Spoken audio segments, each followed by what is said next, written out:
જેને મૃત્યુથી અભય પ્રાપ્ત કરવું છે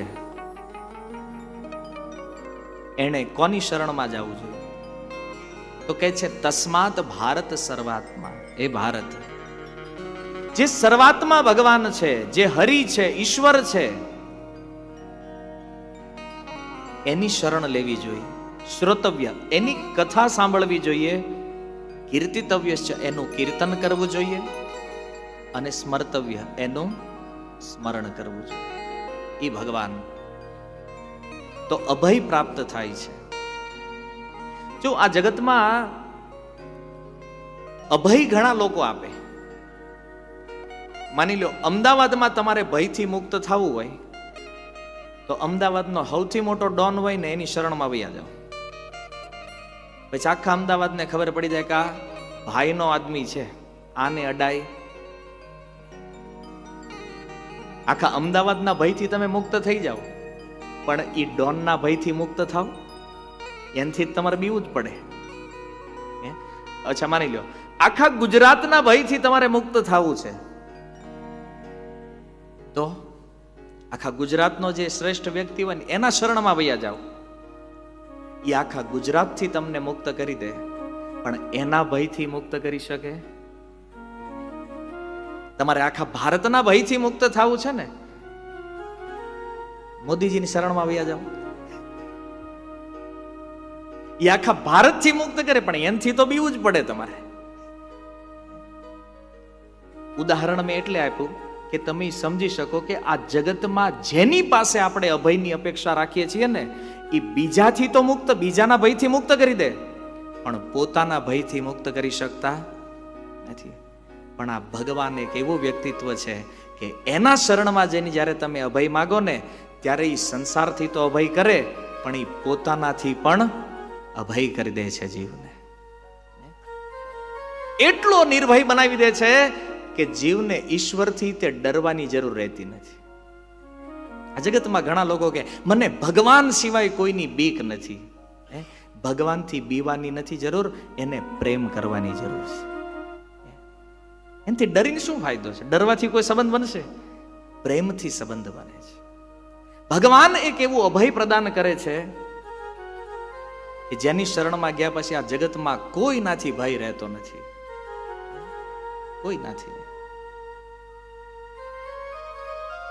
પ્રહલાદ મહારાજની કથા જો, ભગવાન નરસિંહદેવનું શરણ લીધું, હવે એના જ બાપા આખું ત્રિભુવન બીવે એનાથી.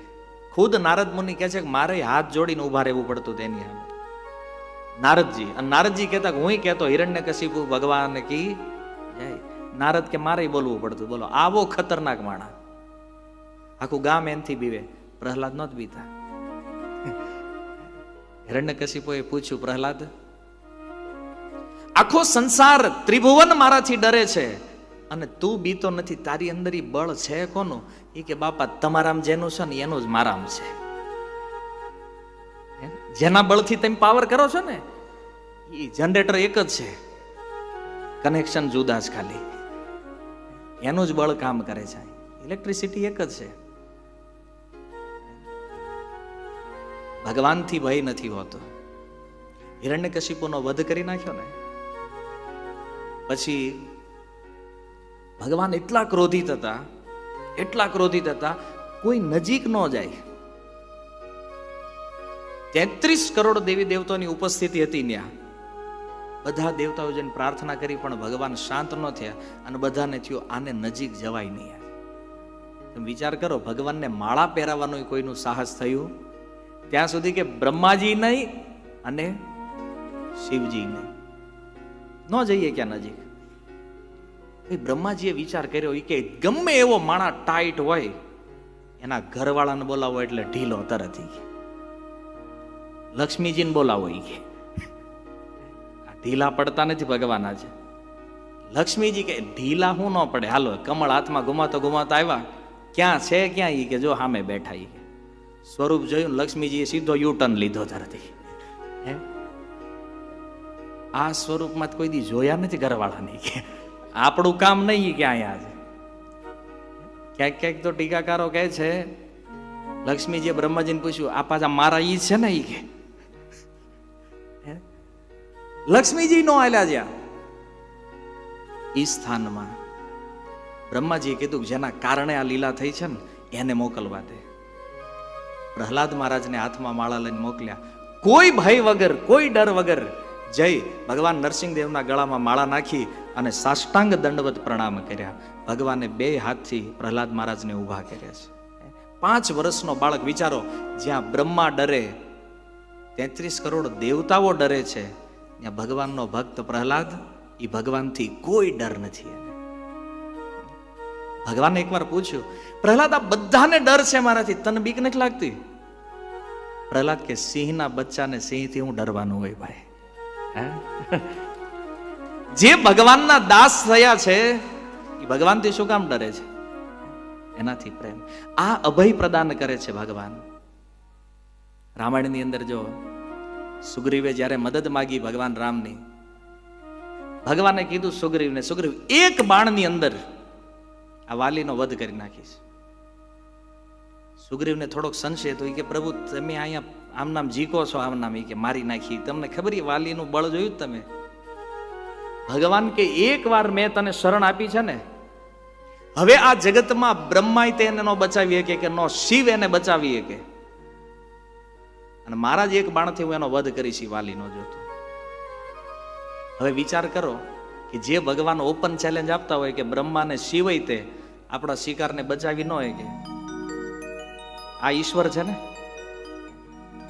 લોકો હજી ભગવાનની ખોજ કરે છે, આ જગતમાં ઈશ્વર કોણ છે? અભય, એકવાર ભગવાન જેને અભય આપી દે ને, બ્રહ્મા અને શિવ જેવા વ્યક્તિ હોય તે ભગવાનના એ વચનને તોડી ન શકે. આને ઈશ્વર કહેવામાં આવે છે. કે જેણે એકવાર કહી દીધું બેટા તને કોઈ હાથ ન લગાવીએ કે એટલે નો જ લગાવીએ, કે પછી ઈ અભયદાન આપ્યું પ્રહલાદને. પ્રહલાદ તારો કોઈ વાળ વાંકો ન કરીએ. કેટલી ટ્રાય કરી હિરણ્યકશિપુએ, કઈ બગડ્યું? અરે પ્રહલાદની વાત જવા દો, ભગવાનના આજ સુધી જેટલા ભક્તો થયા, આ દુનિયાએ એને પરેશાન કરવામાં કાંઈ બાકી રાખ્યું નથી, પણ કોનો વાળ વાંકો થયો આજ સુધી? પાંડવોના જીવનમાં અસંખ્ય દુઃખ આવ્યા છે. લાક્ષાગ્રહમાં બાળી નાખવાનો પ્રયાસ થયો, ભોજનમાં વિષ આપીને મારી નાખવાનો પ્રયાસ, પણ જ્યાં સુધી કૃષ્ણ વિદ્યમાન છે ને, વચન આપ્યું છે કુંતીને, આ 5 માંથી એકઈને કાંઈ નહીં થવા દો. એ મહેતા નરસિંહ કહે છે, હરિને ભજતા હજી કોઈની લાજ જતા નથી જાણે.